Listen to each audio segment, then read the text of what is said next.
M Siddharth Kumar. हम लोग पढ़ रहे थे द लिविंग वर्ल्ड। उसमें अब तक हम लोगों ने क्या क्या पढ़ा? सबसे पहले अपन पढ़ा लिविंग के बारे में।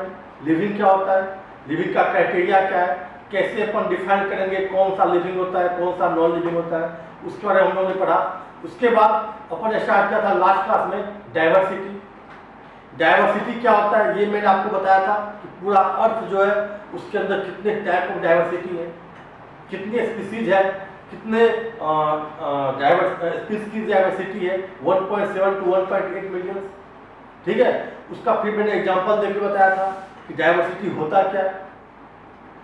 फिर व्हाट होता है टेक्सोनोमी। टेक्सोनोमी क्या होता है?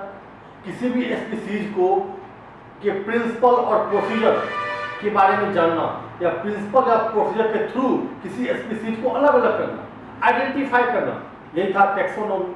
टेक्सोनोमी के अंदर 3 स्टेप्स थे। फर्स्ट आइडेंटिफिकेशन, सेकेंड था नोमेनक्लेचर और थर्ड था क्लासिफिकेशन। आइडेंटिफिकेशन के बारे में समझे थे। सबसे पहले आइडेंटिफाई करते हैं, कोई भी लिविंग मिलता है उसको आइडेंटिफाई करते हैं कि लिविंग है तो क्या है, प्लांट है, एनिमल है, माइक्रो ऑर्गेनिज्म है, एनिमल में किस टाइप का एनिमल है, यूनिसेलुलर है, मल्टीसेलुलर है, ये सब पढ़ा था। फिर उसको नोमेनक्लेचर करते हैं। उसका नोमेनक्लेचर मतलब नेमिंग देना, उसको उसका नामकरण करते हैं, उसको नाम देते हैं कि इसको किस नाम से दुनिया जानेगी। ठीक है, फिर मैंने उसी में बताया था साइंटिफिक रूल के बारे में कि साइंटिफिक नेम दिया जाता है किसी का, लोकल नेम अलग होता है, साइंटिफिक नेम अलग होता है, और आज डिस्कस भी करेंगे साइंटिफिक नेम का। ठीक है, लास्ट था क्लासिफिकेशन। फिर उसको क्लासिफाई करते हैं, जो लिविंग मिला है उसका नाम देके फिर क्लासिफाई करते हैं कि किसके अंदर आएगा, किस कैटेगरी के अंदर आएगा। प्लांट में किस टाइप के प्लांट में आएगा, यदि एनिमल्स है तो किस टाइप के एनिमल्स में आएगा। माइक्रो ऑर्गेनिज्म है तो क्या है, बैक्टीरिया है, वायरस है, मोनेरा है, क्या है, एल्गी है, फंजाई है, इसके बारे में पढ़ा था। आज हम पढ़ेंगे टाइप्स ऑफ टेक्सोनोमी। जो टेक्सोनोमी, जो प्रिंसिपल और प्रोसीजर था किसी लिविंग के बारे में जानने का, किसी लिविंग के कैटेगरी के बारे में जानने का, उसका जो प्रोसीजर था उसका कौन कौन सा टाइप होता है, किस किस बेस पे उसको अपन आइडेंटिफाई कर सकते हैं। ठीक है, तो सबसे पहला है सिस्टमैटिक। सबसे पहला जो टेक्सोनोमी है वो है सिस्टमैटिक्स। सिस्टमैटिक मतलब ही मालूम होता है। सिस्टमैटिक मतलब अरेंजमेंट ऑफ लिविंग ऑर्गेनिज्म, एक सिस्टम में लिविंग ऑर्गेनिज्म को अरेंजमेंट करना, यही है सिस्टमैटिक्स। ये जो वर्ड है या सिस्टमैटिक्स को सबसे पहले डिराइव किया था कार्लोस लिनियस। कैरोलस लिनियस, आप ये देख लो, कैरोलस लिनियस। और इस नाम को आप बिल्कुल याद कर लो, रख लो। इस चैप्टर में ये नाम बार बार आएगा, ये नाम बार बार आएगा और एग्जाम में भी आते हैं। कैरोलस लिनियस के बारे में एग्जाम में बहुत बार आ चुका है। ठीक है, उसने प्रपोज किया था सिस्टमैटिक को। सिस्टमैटिक क्या था, एक्चुअल में उसकी बात करें तो वो मेनली क्या था, जो एक्सटर्नल मॉर्फोलॉजिकल कैरेक्टर होता है किसी भी लिविंग का, उसके बेस पे अलग अलग कैटेगरी में डालना। मैंने क्या बोला, एक्सटर्नल मॉर्फोलॉजी। मॉर्फोलॉजी का मतलब होता है कि बाहर से देखने में आपका शेप क्या है, आपका स्ट्रक्चर क्या है। जैसे अपन बॉडी का, किसी लिविंग ह्यूमन बॉडी की बात करें, एक्सटर्नल मॉर्फोलॉजी में क्या क्या आएगा, हमारा हाइट आएगा, हमारे आई का कलर आएगा, आई का कलर क्या है, ब्लू है, ब्लैक है, ब्राउन है, ये आएगा एक्सटर्नल में, जो बाहर सबसे को दिख सकता है। ठीक है, हमारा हेल्थ आएगा, हमारे हैंड का लेंथ कितना है, ये आएगा। ये होता है एक्सटर्नल मॉर्फोलॉजिकल कैरेक्टर। प्लांट की बात करें तो लीफ का स्ट्रक्चर कैसा है, प्लांट का हाइट कितना है, स्टेम का विड्थ कितना है, किस टाइप का स्टेम है, जो बाहर दे सकते हैं। अंदर उसके अंदर नहीं जानते कि उसमें ट्रांसपोर्टेशन कैसा होता है, उसमें सर्कुलेशन कैसा होता है, वो न्यूट्रिशन कैसे लेता है, वो अंदर की बात नहीं, बाहर से देख के क्या कह सकते हैं। उसी बेस पर अपन बाहर से देख के बोलते हैं ये मैंगो का ट्री है, ये नीम का ट्री है, ये बनाना का ट्री है। ठीक है, तो एक्सटर्नल मॉर्फोलॉजी बाहर से देख के ही उसको डिराइव किया गया था, अलग अलग कैटेगरी में रखा जाता था। इसको बोलते हैं सिस्टमैटिक।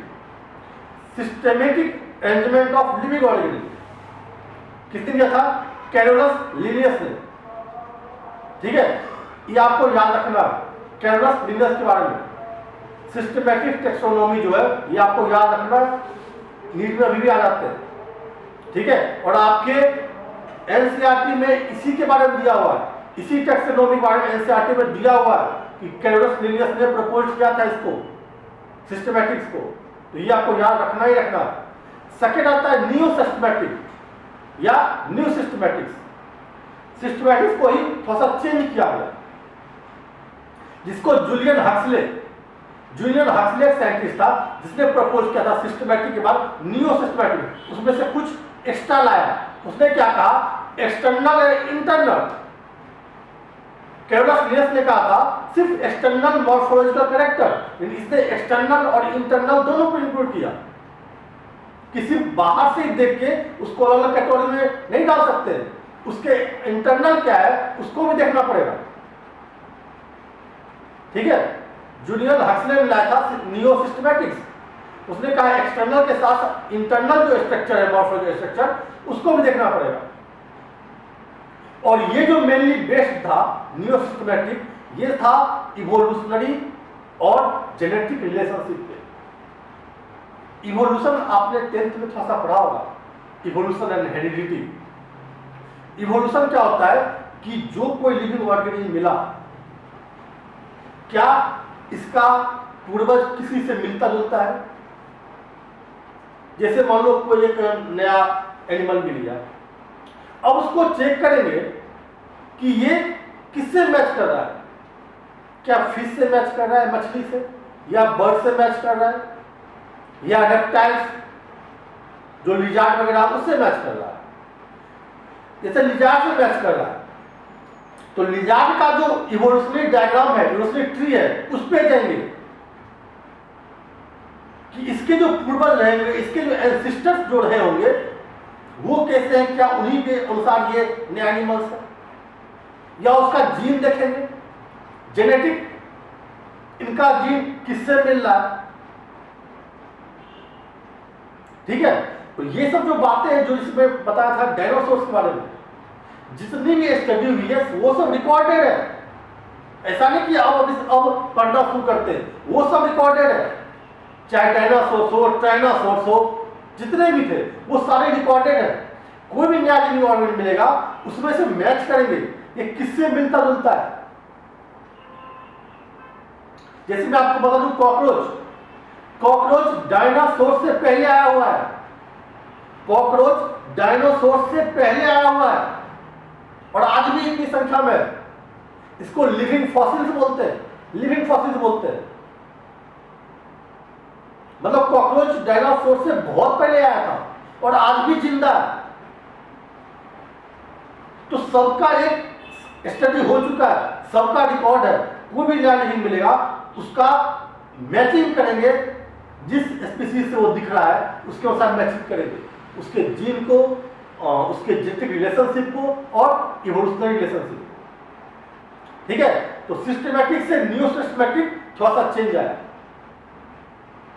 ठीक है, इसी तरह एक दो और टेक्सोनोमी आया था, जैसे साइटो टेक्सोनोमी। उसमें साइटोलॉजिकल इंफॉर्मेशन, साइटोलॉजिकल मतलब साइटो, जहां भी वर्ड आएगा साइटो मतलब सेल, कि सेल को देख के उसके बेसिस पे डिसाइड करेंगे ये क्या है, इसको कौन से ग्रुप में डाला जाए, इसको कौन से स्पीसीज में डाला जाए। सेल के अंदर आपको पता है कि एक सेल के अंदर सब कुछ होता है, न्यूक्लियस होता है, और न्यूक्लियस है तो सब कुछ है। न्यूक्लियस है, उसके अंदर जीन है, क्रोमोसोम है, क्रोमोसोम का नंबर कितना है, ये सब सेल के बारे में स्टडी करके उसको अलग अपन डिफाइन कर सकते हैं, अलग कैटेगरी में डाल सकते हैं। एक आया था कीमोटेक्सोनोमी। कीमोटेक्सोनोमी, कीमो मतलब केमिकल, साइटो मतलब सेल, कीमो मतलब केमिकल। केमिकल के बेस पे कोई भी प्लांट मिला या कोई भी एनिमल्स मिला, जैसे मान लो कोई नया प्लांट मिला, अब उस प्लांट में देखेंगे इसमें कौन कौन सा केमिकल्स है, इसके अंदर एक्चुअल में है क्या। उस केमिकल के बेस पे अपन डिसाइड कर सकते हैं ये कौन से ग्रुप में जाएगा। ठीक है। तो अपन ने 4 टाइप का पढ़ा। सिस्टमैटिक, जिसको जो था कैरलस लिनियस ने, वो बेस्ड था एक्सटर्नल मॉर्फोलॉजी पे। दूसरा आया नियो सिस्टमैटिक्स या न्यू सिस्टमैटिक्स, जिसको क्या था जूलियन हक्सले ने, वो बेस्ड था एक्सटर्नल और इंटरनल मॉर्फोलॉजी पे। या फिर जेनेटिक और इवोल्यूशनरी रिलेशनशिप को भी देख करते थे। थर्ड आया साइटोटैक्सोनॉमी, जो एक सेल के बारे में स्टडी करेंगे, सेल के अंदर क्या है, क्रोमोसोम है, जीन है, क्या डीएनए है, आरएनए है, उसके बेस पे। फोर्थ आया कीमोटैक्सोनॉमी, जो केमिकल कंस्टिट्यूएंट होते हैं किसी प्लांट में, उसके बेसिस पे, जैसे इसमें एल्केलॉइड्स है या पॉलीसेकेराइड्स है, क्या है उसमें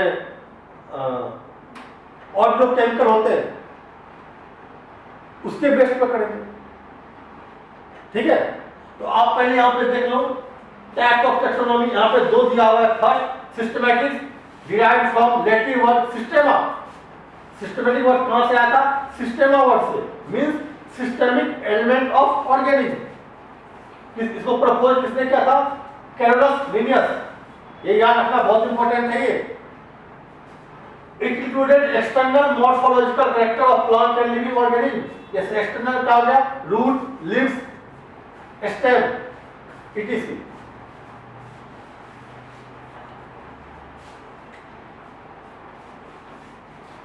ठीक है।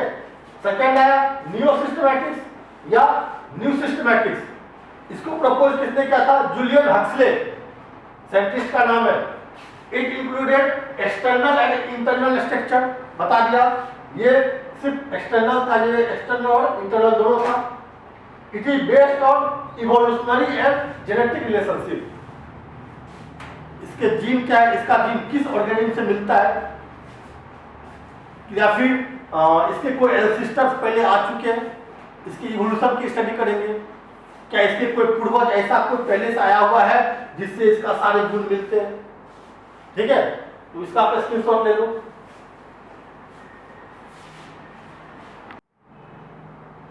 ये थर्ड टैक्सोनॉमी हो गया, cytotaxonomy. It is based on cytological information, जैसे क्रोमोसोम नंबर, उसका स्ट्रक्चर, उसका बिहेवियर कैसा है। फोर्थ हो गया कीमोटैक्सोनॉमी, जिसमें केमिकल कॉन्स्टिट्यूएंट के स्टडी करते हैं, जो बेस्ड ऑन केमिकल कॉन्स्टिट्यूएंट। जैसे केमिकल्स क्या होता है प्लांट्स के अंदर? एल्केलॉइड होता है, न्यूक्लिक एसिड होता है, पॉलीसेकेराइड होता है, एमाइनो एसिड्स होता है। ठीक है।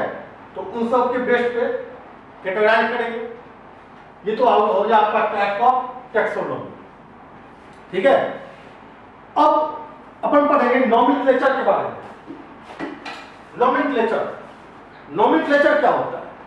मैंने आपको थोड़ा सा हिंट किया था लास्ट क्लास में नोमेनक्लेचर के बारे में। नोमेनक्लेचर क्यों किया जाता है, किसी भी लिविंग का नोमेनक्लेचर क्यों किया जाता है, आपको मैंने हिंट किया था, याद कीजिए। उसका एक साइंटिफिक नेम दिया जाता है। मैंने आपको बताया था कि लोकल नेम, मैंने एग्जांपल दिया था मैंगो का। जैसे मैंगो को आम बोलते हैं, आम हम लोग जो हिंदी में बोलने वाले वो बोलते हैं, इंग्लिश में उसको मैंगो बोलते हैं। और मैंगो उसका इंग्लिश नेम है, और इंग्लिश सबका लैंग्वेज नहीं है। वर्ल्ड के सारे कंट्री का लैंग्वेज इंग्लिश नहीं है। ये कोई कंपल्सरी नहीं कि आपको इंग्लिश ही आना चाहिए साइंटिस्ट बनने के लिए। आप अपने लोकल लैंग्वेज में पढ़ सकते हो, लेकिन आप जब दूसरे साइंटिस्ट से मिलोगे तो उससे कैसे बात करोगे, उसको कैसे बताओगे किसी लिविंग के बारे में, किसी लिविंग के बारे में कैसे बताओगे कि ये क्या है। जैसे मैंने बताया मैंगो के बारे में, मैंगो का साइंटिफिक नेम है मैंगीफेरा इंडिका। तो मैंगीफेरा इंडिका ये साइंटिफिक नेम है। अब जितने भी साइंटिस्ट होंगे वो मैंगो जाने या ना जाने, आम बोले या ना बोले, मैंगीफेरा इंडिका बोलना पड़ेगा और जानना पड़ेगा। वो जैसे ही बोलेंगे मैंगीफेरा इंडिका, वर्ल्ड के सारे साइंटिस्ट समझ जाएंगे अच्छा ये मैंगो के बारे में बात कर रहा है। जैसे ह्यूमंस का साइंटिफिक नेम क्या है? होमो सेपियंस। आलू, पोटैटो, सोलेनम टिब्रोसम। ठीक है। तो हर किसी लिविंग का एक साइंटिफिक नेम होता है, और साइंटिफिक नेम क्यों दिया जाता है मैंने आपको बता दिया है, लास्ट लेक्चर में बताया था डिटेल से कि साइंटिफिक नेम क्यों दिया जाता है। अब साइंटिफिक नेम कैसे देते हैं, कौन देता है, उसके बारे में पढ़ेंगे। ठीक है, तो नोमेनक्लेचर का मतलब यह है नामकरण, किसी को नाम देना। ठीक है, नोमेनक्लेचर ये भी सबसे पहले दिया था बायनोमियल नोमेनक्लेचर। बायनोमियल नोमेनक्लेचर दिया था कैरोलस लिनियस ने।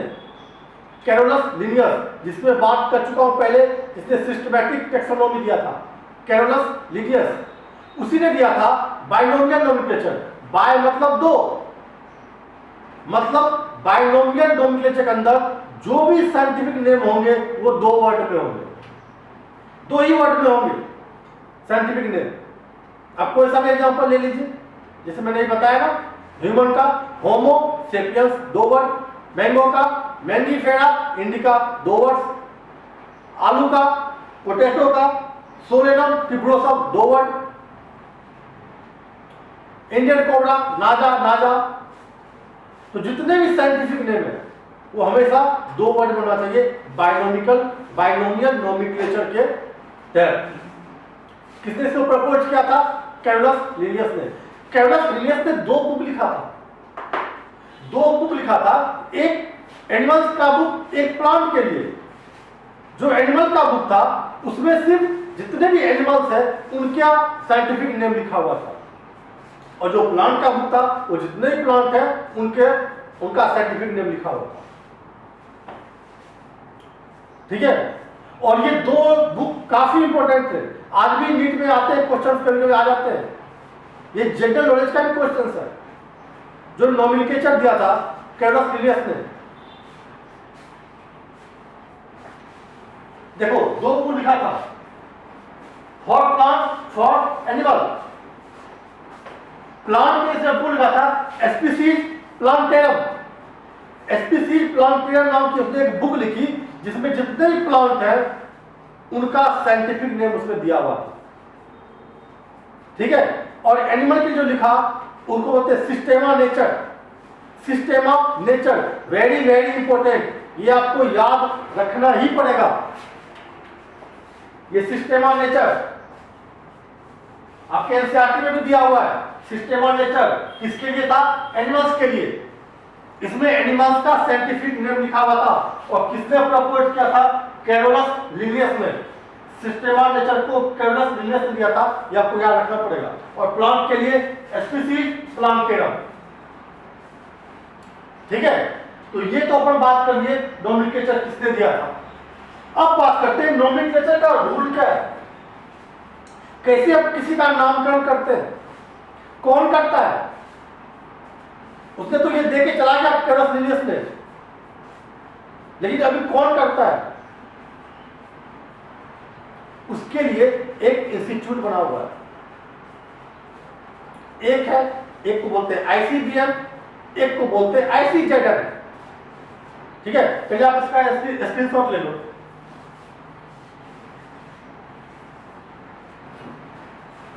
अब देखो,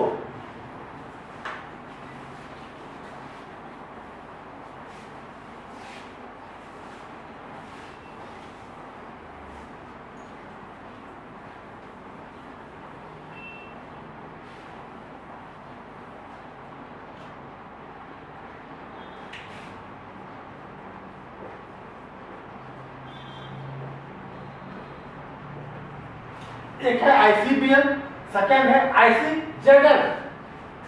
आईसीबीएन का फुल फॉर्म होता है international code of botanical nomenclature. International code of botanical nomenclature, ये आपके एनसीईआरटी में दिया हुआ है। नीट में क्वेश्चंस बार बार आते हैं।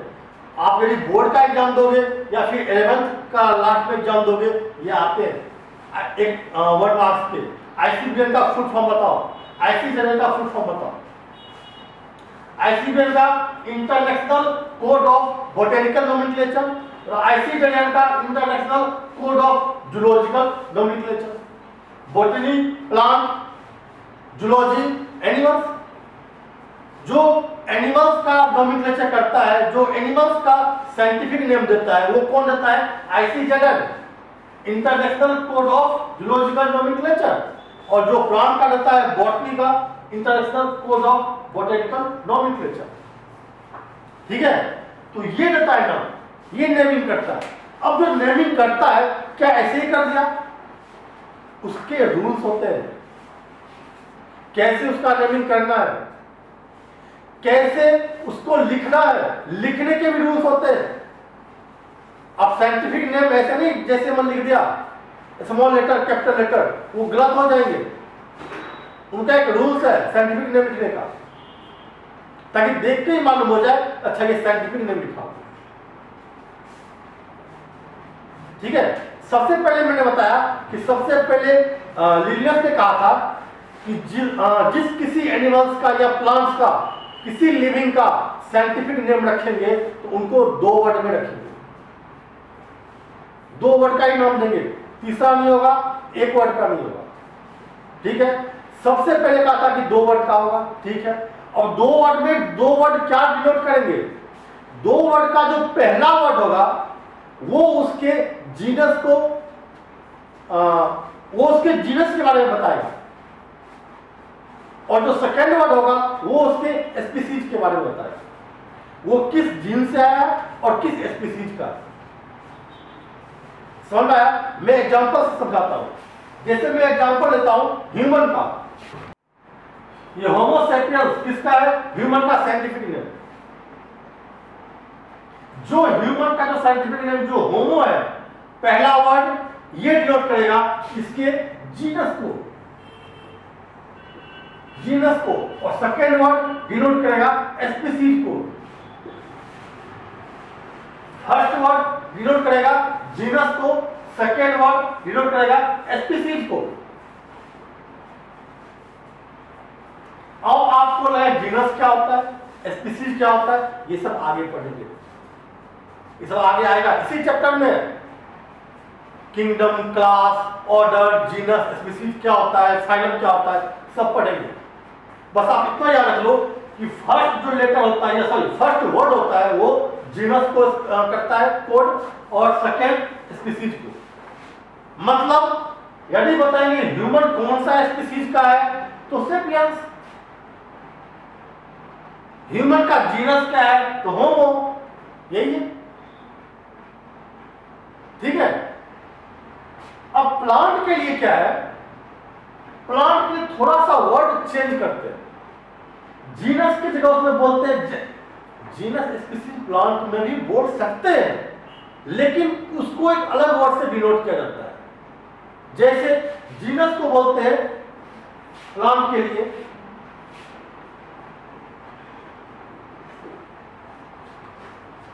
जेनेरा,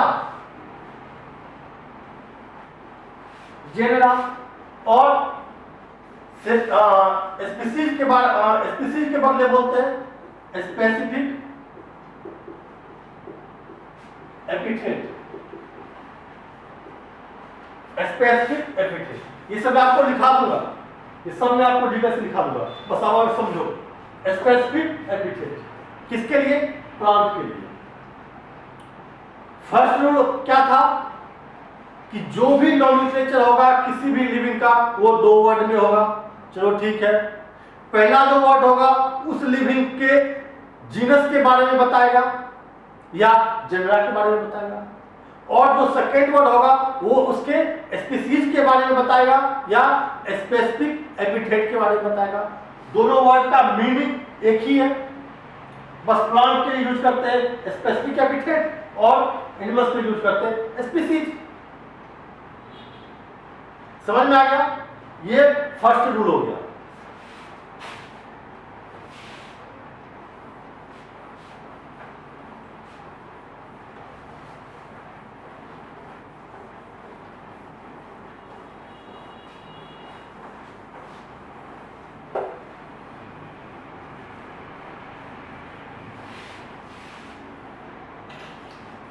अब सेकेंड रूल क्या था? सेकेंड रूल था लिखने का। इसको आप कैसे लिखेंगे? इसका रूल था जो स्पीसीज सॉरी जो जीनस, जो फर्स्ट वर्ड लिखेंगे जीनस का नाम, जो जीनस के बारे में बताएगा, उसका पहला लेटर हमेशा कैपिटल होना चाहिए। जो फर्स्ट वर्ड होगा, जो जीनस को डिनोट करेगा, उसका पहला लेटर कैपिटल होना चाहिए, मतलब बड़े लेटर में होना चाहिए। और जो सेकेंड लेटर लिखेंगे स्पीसीज का, उसका फर्स्ट लेटर स्मॉल होना चाहिए। ठीक है, मैंने लिखा है, आप देखो, होमो सेपियंस। मैंने क्या बोला, जो फर्स्ट वर्ड जो डिनोट करता है जीनस को, उसका पहला लेटर कैपिटल में होना चाहिए। एच को अपन कैपिटल में ही लिखना पड़ेगा, स्मॉल में नहीं लिख सकते, लिखेंगे तो गलत हो जाएगा। और जो सेकेंड लेटर है, जो स्पीसीज को, सॉरी सेकेंड वर्ड है जो स्पीसीज को डिनोट करता है, उसका फर्स्ट लेटर स्मॉल में होना चाहिए। ये था सेकेंड रूल। ठीक है, मैं एक बार फिर से बोलता हूं, जो सेकेंड रूल था वो क्या था, जो फर्स्ट वर्ड था जो जीनस को डिनोट कर रहा था, उसका फर्स्ट लेटर हमेशा कैपिटल होगा। और जो सेकेंड वर्ड है, उसका फर्स्ट लेटर हमेशा स्मॉल होगा। ये हो गया सेकेंड रूल। थर्ड रूल पे आते हैं। तीसरा रूल क्या था कि जब अपन हाथ से लिखेंगे, जैसे मैं हाथ से लिख रहा हूं, आप नोटबुक पे लिखोगे, आप एग्जाम में लिखोगे तो हाथ से लिखोगे, पेन से लिखोगे। जब अपन हाथ से लिखेंगे, हैंड रिटेड में लिखेंगे, तो दोनों वर्ड को अलग अलग अंडरलाइन करेंगे। इसको अलग से अंडरलाइन किया है, इसको अलग से अंडरलाइन किया है। समझ में आया? जब भी हैंड राइटिंग में लिखेंगे किसी भी ऑर्गेनिज्म का साइंटिफिक नेम, तो दोनों वर्ड को अलग अलग अंडरलाइन करेंगे, अलग अलग अंडरलाइन करेंगे। ये रूल के अंदर है। यदि ये अंडरलाइन नहीं करते हैं तो ये गलत हो जाएगा। ये जो अंडरलाइन किया हुआ है, ये अंडरलाइन ऐसे ही नहीं है, करके तो ठीक है, तो कोई बात नहीं। ये अंडरलाइन आपको करना पड़ेगा, तभी आपका साइंटिफिक सही माना जाएगा, जब लिखते हैं हैंड राइटिंग में। लेकिन जब इसको अपन टाइप करते हैं कंप्यूटर से, जब इसको टाइप करेंगे, तो टाइप करने में क्या करेंगे, इसको लैटिन वर्ड में लिखा जाएगा, लैटिन में, इटालिक में। ठीक है, जो इसका ओरिजिन है उसमें लिखा जाएगा। ये थोड़ा सा हल्का सा बोल्ड हो जाता है। आप देखना बुक में जो भी साइंटिफिक नेम लिखा हुआ है ना, जैसे मैंगीफेरा इंडिका, होमो सेपियंस, वो सारे थोड़े से अलग डिफरेंट लगेंगे। बाकी जो वर्ड लिखा हुआ है उससे थोड़े से डिफरेंट लगेंगे। तो जब प्रिंटिंग करेंगे तो उसको इटालिक में लिखेंगे, लैटिन वर्ड में, जो इसका ओरिजिन है, जहां से ये फर्स्ट टाइम आया था। और हैंड रिटन लिखेंगे तो अलग अलग अंडरलाइन करेंगे। ठीक है, ये थर्ड रूल हो गया। अब फोर्थ रूल क्या है कि अपन चाहे तो साइंटिस्ट का नाम लिखना है, आपको साइंटिस्ट का नाम लिखना पड़ेगा। जो साइंटिस्ट है, जो इस साइंटिफिक नेम को दिया है, उसका नाम लिखना पड़ेगा। जैसे मान लो लिनियस ने दिया, तो नाम लिखना पड़ेगा LINN, लिनियस। शॉर्ट फॉर्म में साइंटिफिक नेम शॉर्ट फॉर्म में होना चाहिए, और साइंटिफिक नेम अंडरलाइन नहीं होगा। समझ में आया? जो साइंटिस्ट दिया है उस साइंटिस्ट का नाम अलग से लिखेंगे, साइंटिस्ट का नाम शॉर्ट में लिखेंगे। ठीक है, और वो साइंटिस्ट का नाम अंडरलाइन नहीं होगा। ठीक है, एक रूल था कि जब प्लांट का नाम लिखेंगे, प्लांट का साइंटिफिक नेम देंगे, तो उसका जीनस और स्पीसीज या फिर उसका जेनरा और स्पेसिफिक एपिथेट, जो दोनों वर्ड है वो सेम नहीं होगा, दोनों वर्ड अलग अलग होंगे जब प्लांट का नोमेनक्लेचर करेंगे। लेकिन जब एनिमल का नोमेनक्लेचर में दोनों सेम हो सकता है, एनिमल केस में दोनों सेम हो सकता है। इसका बेस्ट एग्जांपल है नाजा।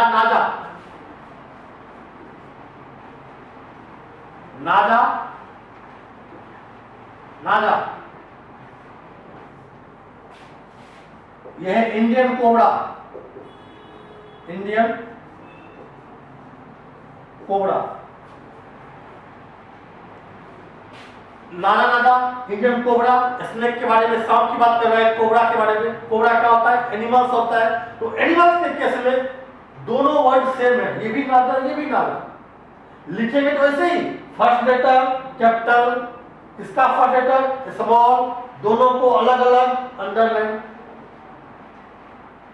तो जो एनिमल्स का जो साइंटिफिक नेम होगा उसका दोनों वर्ड एक हो सकता है, लेकिन प्लांट का कभी एक नहीं होगा। समझ में आया? ये साइंटिफिक रूल आपको याद रखने पड़ेंगे। आप चाहे 11th का एग्जाम दो, स्कूल में दो, या फिर नीट में, कभी भी आ जाएगा, कभी भी कुछ भी आ जाएगा। एनसीईआरटी में दिया हुआ है तो आएगा ही आएगा, बहुत ज्यादा टफ नहीं है। आप चाहो तो इसका स्क्रीनशॉट ले सकते हो, ठीक है। अब मैं रूल्स आपको नोट करवाता हूं, आप स्क्रीनशॉट ले लें इसका।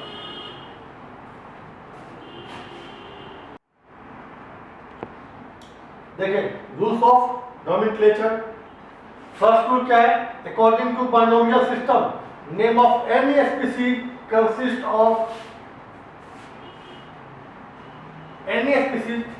Of two words. First generic name या जीनस, सेकंड स्पेसिफिक एपिथेट या स्पीसीज, ठीक है। मैंने एग्जांपल दे दिया है, ह्यूमन का पोटैटो का, मैंगो का मैंगीफेरा इंडिका, पोटैटो का सोलेनम ट्यूबरोसम, ह्यूमन का होमो सेपियंस, ठीक है। Second, in plant generic name and specific epithet should not be same. Plant के अंदर दोनों वर्ड सेम नहीं होने चाहिए, but in animals it may be same. Animals का सेम हो सकता है, जैसे मैंने एग्जांपल दिया नागा नागा का, इंडियन कोबरा का, ठीक है। इसका स्क्रीनशॉट ले लो। Rules number third, first letter of generic name should be capital letter and first letter of specific epithet should be small letter, ठीक है। Fourth, both the words when hand written are separately underlined or printed in italics। यदि hand written लिखेंगे तो underline करेंगे separately, और यदि print करेंगे तो इटैलिक्स में लिखेंगे। Fifth number, name of scientist should be written in short after specific epithet. Example देखा है मैंगीफेरा इंडिका। मैंगीफेरा इंडिका को किसने पैंडेमिक किसने किया था? लिनियस ने। तो शॉर्ट में LILN लिखेंगे, ठीक है। Six number, scientist name neither underline nor italics. Scientist का जो नेम है वो सिंपल लेटर लिखेंगे, नहीं उसको अंडरलाइन करना है ना इटैलिक में लिखना है, ठीक है।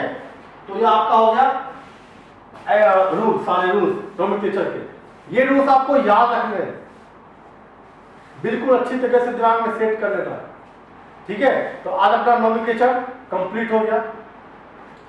आज तक इतना ही रखते हैं, फिर आगे देखते हैं नेक्स्ट क्लास में, ठीक है। Thank you.